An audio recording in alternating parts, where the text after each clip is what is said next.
Una vez más, amigas y amigos, vamos a reflexionar, a conversar, dialogar, establecer una comunicación respecto de temas de interés con un invitado de lujo.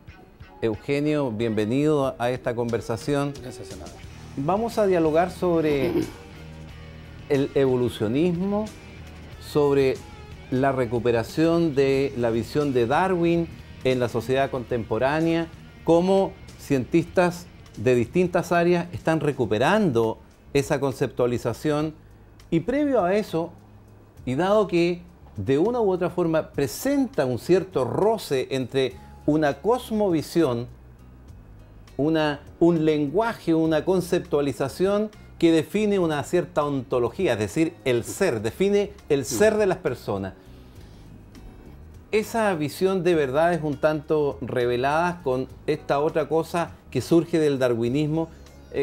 ¿Cuál es la reflexión que a ti te provoca? ¿Cómo te aproximas al tema? Yo creo que, tal como usted lo refleja, acá hay como dos cosas. Por un lado, lo que pueden ser las experiencias que cada persona tiene. Todos tenemos experiencias que no podemos comunicar, que son las experiencias, ¿no es cierto?, emocionales, sentimentales, ya emotivas, y que a la larga es muy difícil que las comuniquemos, ¿ya? O sea, un sentimiento, como se llama, llamémoslo así, de cariño, de amor, son cosas que muy difíciles de... Y otra cosa son lo que nosotros podemos conceptualizar respecto de qué sea un sentimiento. Y tengo la impresión que en los temas, por ejemplo, teológicos, y hablábamos antes de entrar acá, usted me mencionaba, me planteaba como las distintas visiones que hay respecto de lo que entendemos por la deidad. Uno es lo que yo siento respecto a el sentido de la vida, el sentido del mundo, ¿ya?, de un punto de vista emocional. Y otra cosa es lo que yo puedo racionalizar, o sea, lo que mi cerebro es capaz de escudriñar respecto de ese sentimiento.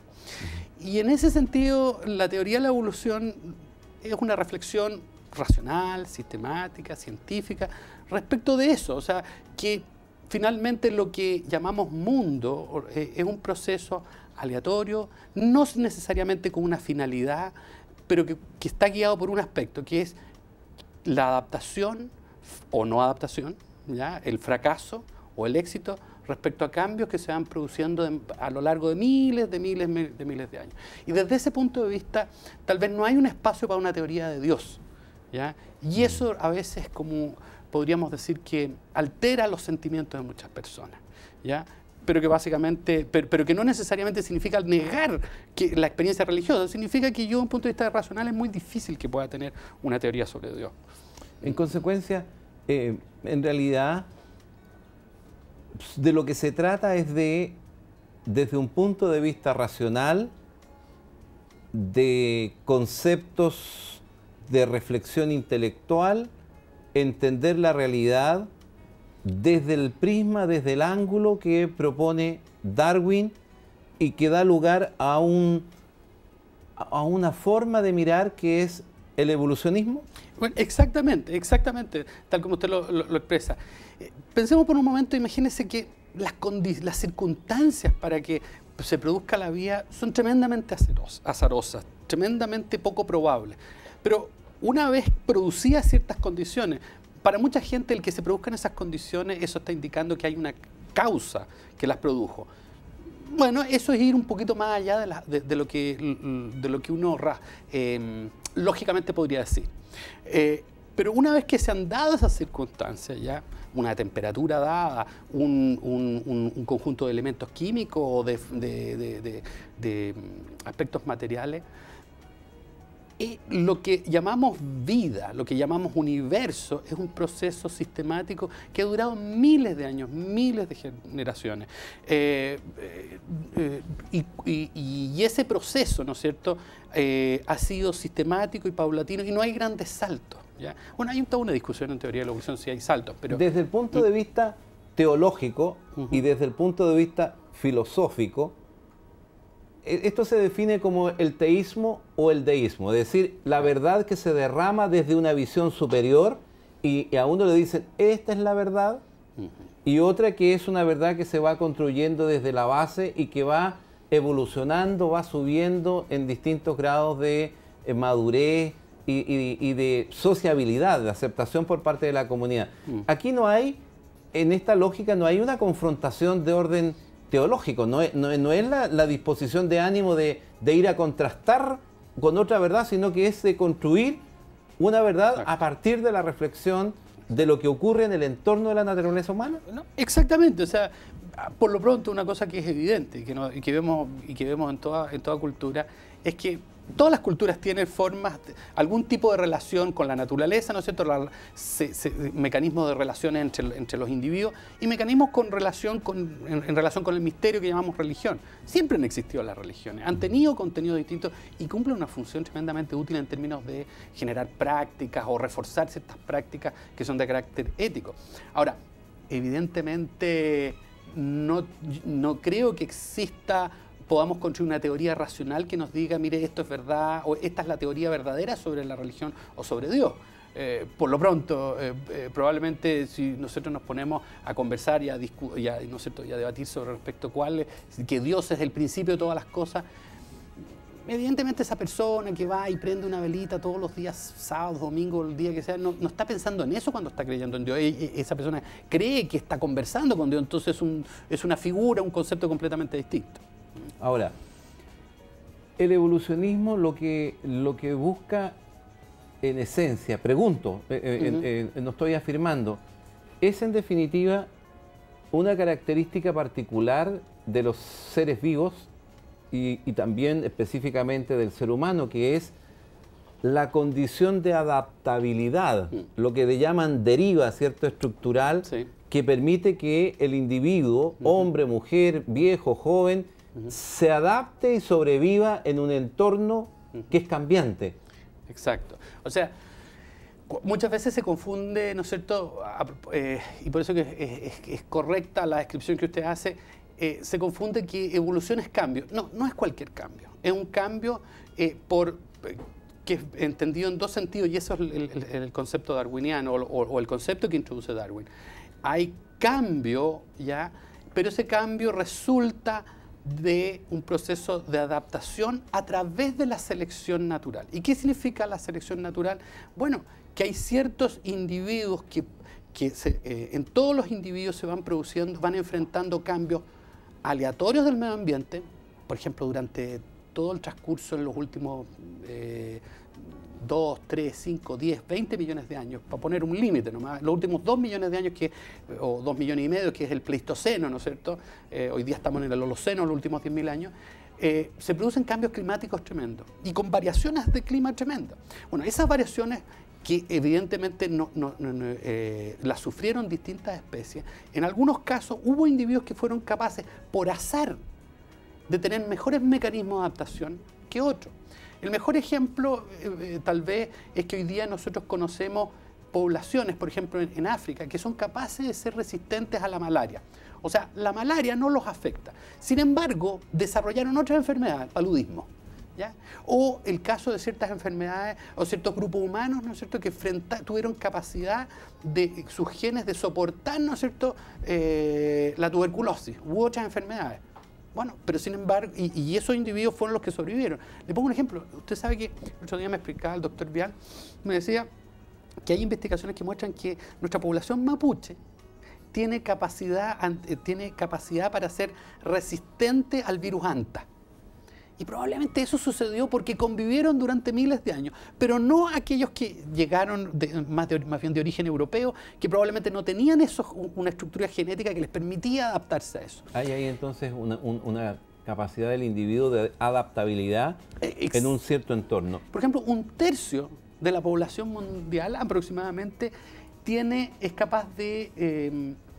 primero consume leche de manera habitual y tiene, ¿no es cierto?, es resistente a la proteína, a la leche o a la lactosa. Pero, por ejemplo, en poblaciones como las poblaciones del oriente, China, no toman leche. Dicen por ahí que nosotros tenemos olor a leche, de hecho. Entonces, ¿por qué? Porque fue un proceso de años de adaptabilidad y probablemente no tenían en abundancia cierto tipo de alimentos que otras poblaciones lo tenían. Entonces, ¿cuáles son los individuos exitosos? Bueno, los que o cambian su alimentación o son capaces de ir cambiando. Ahora, hay un autor que se llama Richard Dawkins que dice, mire, la historia de la naturaleza está llena, repleta de monstruos que no sobrevivieron. ¿Por qué?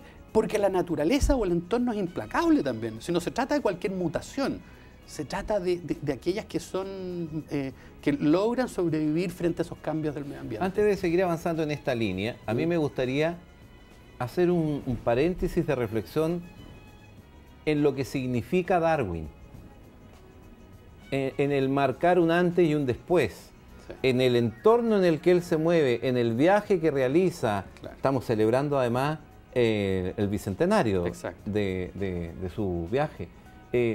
¿Cuál es tu reflexión respecto del contexto en el que Darwin hace este salto cualitativo en el pensamiento? Mire, porque es una ruptura, ¿verdad? No, es una ruptura y es tremendamente relevante porque Darwin, él tiene una personalidad más bien, es un hombre, diríamos, no sé si tímido es la palabra, pero un tipo que es un hombre de su tiempo, de una sociedad bastante conservadora, ¿no es cierto? Su mujer es muy creyente, es muy conservadora, y él tiene mucho cuidado en el desarrollo de estas ideas que eran revolucionarias. O sea, en su momento era romper con muchos esquemas. Si bien está viviendo una Inglaterra liberal, pero liberal hasta por ahí nomás en términos de aspectos como de creencias, de la teología, a propósito de lo que usted, claro, exacto, de lo que usted mencionaba. Ahora, lo interesante en todo esto es que, y él se demora muchos años, mire, el origen de la especie de 1859, si no me equivoco, ¿ya? Más o menos como 20, 30 años después, o un poco menos, después de su viaje a Chile, donde está 2 años en Chile. Fíjese que va a Copiapó, qué sé yo, está en ver los efectos del terremoto de Valdivia, de la erupción del volcán Osorno, en fin, recorre 2 años, está en Chile. Y probablemente en Chile descubre, como dice nuestro amigo Álvaro Fischer, probablemente ahí está la simiente que empieza a descubrir que este mundo se mueve, ¿no es cierto? Y porque en Europa no lo podía ver y por lo tanto descubre que la naturaleza es movimiento y esos movimientos alteran las cosas. Igual como hoy día el terremoto probablemente alteró nuestra convivencia, pero aquí es más dramático porque cambia, tiene efectos sobre las especies, etc. Ahora, el gran tema, yo diría, hay 2 cosas.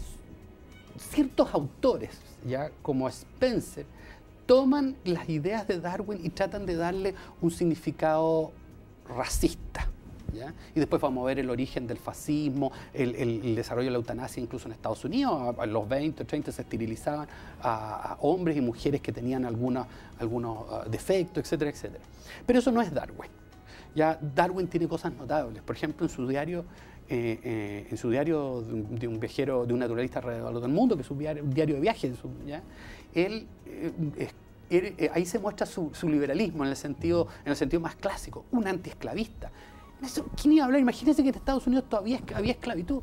Y él es un antiesclavista que escribe, por fin salí, a propósito de estos bien desafortunados, pero no hay que tomarlo a mal, decía, por fin me fui de Brasil, o sea, no usa de este país esclavista, ya porque había estado en Pernambuco y había visto las atrocidades que cometían ahí. Ahora, bueno, era en otros tiempos, ¿no?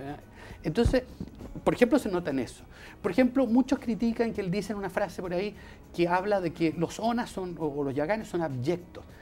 Sí, pero cuando uno ve la frase completa se dice, a pesar de lo abyecto, porque él está viendo, porque viven en condiciones, imagínense que no se vestían, vivían en temperaturas increíbles. Y buceaban en exacto, buceaban en aguas gélidas. Exacto, en aguas gélidas, ¿no es cierto? Y a pesar de eso, pero ¿cuál es la frase que está diciendo? A pesar de todo eso, son seres humanos. Y entonces él descubre esta humanidad y después tiene un tratado sobre los gestos, que es precioso de Darwin, que es como un tratado de psicología, de cómo los seres humanos a través de nuestros gestos expresamos lo que somos. Y la gran pregunta es ¿por qué desarrollamos gestos nosotros? Y que es un puzzle interesante de descifrar, porque fíjese usted que, por ejemplo, quizás me estoy yendo a otro lado, pero antes de saltar a eso, podríamos decir entonces que Darwin es el gatillante que da un salto, sí, que es una ruptura con una visión que era muy teocéntrica, teológica, e introduce un énfasis racionalista, aun cuando hay un tránsito entre su observación, la reflexión, que es larga, ¿verdad? Sí. Más de 20 años por lo menos, y el montar la tesis de el concepto evolucionista. Exacto. O sea, en el fondo Darwin viene a decirnos, mire, si usted quiere usando de alguna manera, de un punto de vista racional, la teoría de la evolución no requiere un relojero, ¿ya? Porque tampoco se trata de un reloj, la naturaleza, porque esa es la típica analogía que todo reloj necesita un relojero, entonces el relojero es Dios. Lo que viene a decir un poco la teoría de la evolución, mire, una cosa es su creencia, pero otra cosa es que una teoría sobre el desarrollo, la evolución o del cambio en el universo no requiere una teoría de Dios, y por eso que es muy rupturista.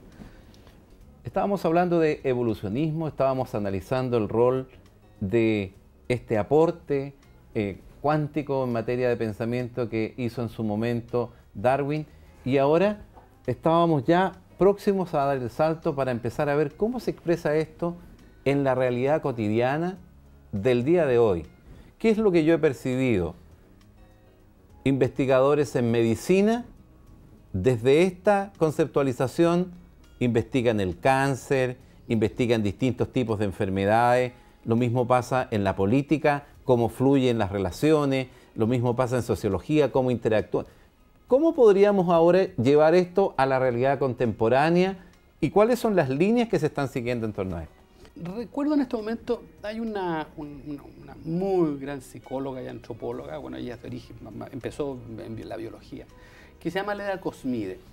Ella dice, los seres humanos tenemos un cerebro de la edad de piedra. ¿Qué significa esta cosa? Bueno, que gran parte de lo que somos, cómo se fue fundiendo la aparición, en definitiva la aparición del Homo sapiens, o sea, lo que somos nosotros, se forjó hace 30.000, 40.000 años, 50.000 años. Bueno, depende de las dataciones, ya, 100.000, 150.000 años. Ya, casi el término del Pleistoceno. Y en esos periodos, de hecho, la civilización tal como la conocemos hoy en día es bastante reciente, 6.000, 7.000 años. El neolítico es bastante posterior. De hecho, si uno piensa el paleolítico, el neolítico, o sea, el uso de piedras o herramientas, es bastante, en la historia humana, es bastante hace poco. De hecho, uno ve primates que usan piedras para romper, no sé, o cascanueces, en fin, una serie de herramientas, ¿no es cierto?, chimpancés que usan varitas para sacar hormigas y comérsela, o miel, etc. Pero gran parte de nuestro andamiaje cerebral, que es la última parte que se empieza a desarrollar en nosotros, es muy reciente. Y fuimos hechos para distintas cosas, y para ciertas cosas, ¿no es cierto?, que hoy en día, con el desarrollo tecnológico, también producto de este cerebro tan grande que tenemos, que es un cerebro tremendamente grande, ha ido generando, diríamos, ciertas, no sé si la palabra es contradicciones, pero ciertos procesos de adaptación para este cerebro que sigue funcionando como si viviéramos en la sabana o en la edad de piedra. Le pongo un ejemplo. Nosotros tenemos ciertos... nuestra reacción al estrés, ¿no es cierto?, aparentemente genera un aumento de leucocitos, que no tengo entendido, o el estrés aumenta la densidad de nuestro torrente sanguíneo.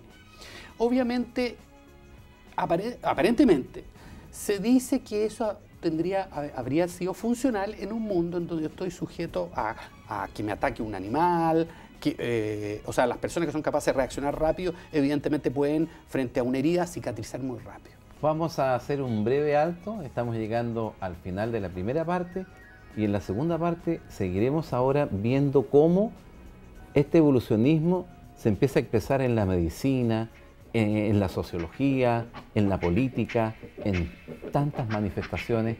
Y espérenos solo un segundo, ya volvemos.